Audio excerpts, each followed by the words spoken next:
Assalamualaikum warahmatullahi wabarakatuh. Perkenalkan, kita dari kelompok 10 yang akan membahas tentang demokrasi ekonomi. Perkenalkan, saya Anas dengan nomor NIM terakhir 1044. Saya Mary Fangga Putra Anwar dengan NIM terakhir 4005. Saya Bernadetta Olivia Purwaningrum dengan NIM terakhir 4020. Saya Nugrani Syawati dengan NIM terakhir 4059. Saya Alvina Puspa Adriani dengan NIM belakang 062. Sesuai pasal 33 UUD 45, perekonomian Indonesia berdasarkan asas demokrasi ekonomi. Pembangunan ekonomi didasarkan pada demokrasi ekonomi dan merupakan bagian integral pembangunan nasional. Pembangunan nasional mencakup di bidang ekonomi, politik, sosial budaya, keamanan, dan bertujuan untuk mewujudkan suatu masyarakat adil makmur berdasarkan Pancasila. Pasal 33 UUD 45 menyatakan, Pasal 1, perekonomian disusun sebagai usaha bersama berdasar atas asas kekeluargaan. Pasal 2, cabang-cabang produksi dikuasai oleh negara. Pasal 3, bumi dan air dan kekayaan alam lainnya dikuasai negara untuk sebesar-besar kemakmuran rakyat. Sistem ekonomi berdasarkan demokrasi ekonomi terbagi menjadi 6. Yang pertama, kelembagaan ekonomi. Yang kedua, perangkat kebijaksanaan. Yang ketiga, pola pemanfaatan sumber daya. Yang keempat, distribusi pendapatan. Yang kelima, proses pengambilan keputusan. Dan yang keenam, sistem insentif. Dalam sistem ekonomi demokrasi ekonomi terdapat 3 bentuk usaha sebagai pelaku ekonomi utama, yaitu usaha negara, koperasi, dan usaha swasta yang saling berinteraksi. Di dalam sistem ekonomi yang berdasarkan demokrasi ekonomi, pemerintah wajib mencegah penguasaan pasar oleh orang seorang atau kelompok dan monopoli yang merugikan masyarakat. Dan sebaliknya, wajib mengusahakan agar semua satuan usaha mempunyai kesempatan berusaha yang sama. Di dalam sistem ekonomi yang berlandaskan demokrasi ekonomi, usaha negara, koperasi, dan usaha swasta dapat bergerak di dalam semua bidang usaha sesuai dengan peranan dan hakikatnya masing-masing. Yang kedua, ada perangkat kebijaksanaan.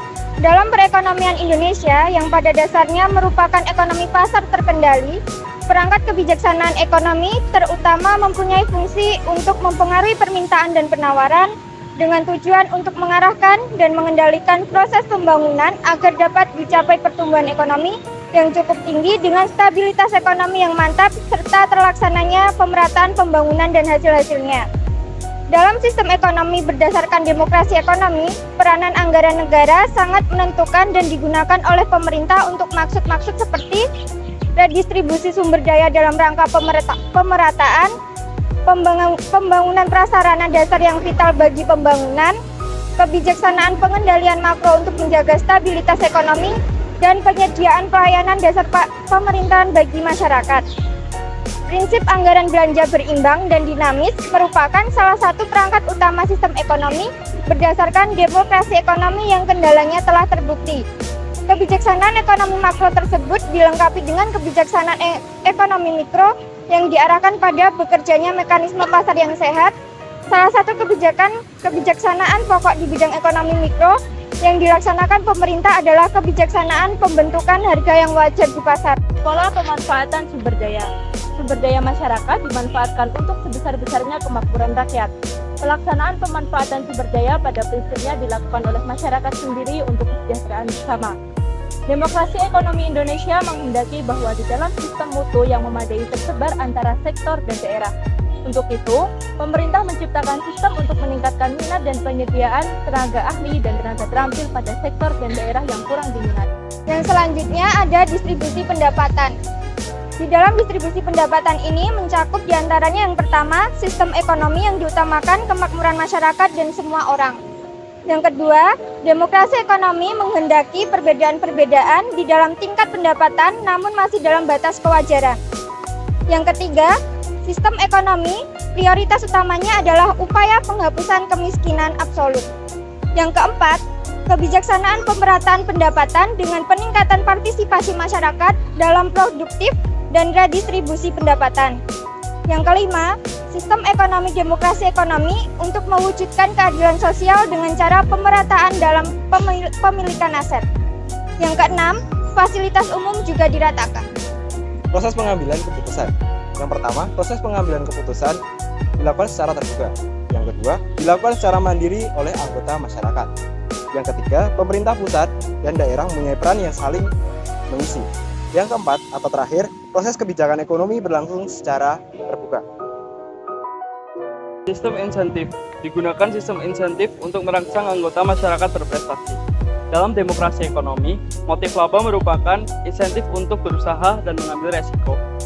Kepada karyawan, diberikan insentif supaya selalu berusaha meningkatkan produktivitas yang sesuai dengan prestasi.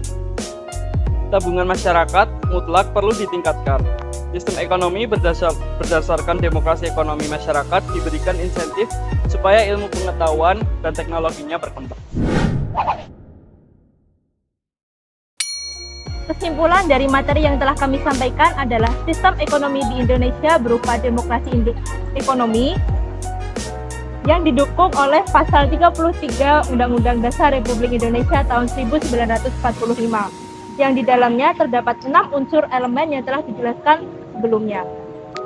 Semoga kedepannya perekonomian masyarakat Indonesia menjadi lebih baik lagi dan semoga lebih banyak anak muda yang mau bergerak untuk berwirausaha. Dan semoga di tahun 2024, siapapun yang kelak menjadi presiden dapat memajukan demokrasi ekonomi di Indonesia. Jangan golput. Oke, jadi itulah video dari kita. Kurang lebihnya mohon maaf. Wassalamualaikum warahmatullahi wabarakatuh.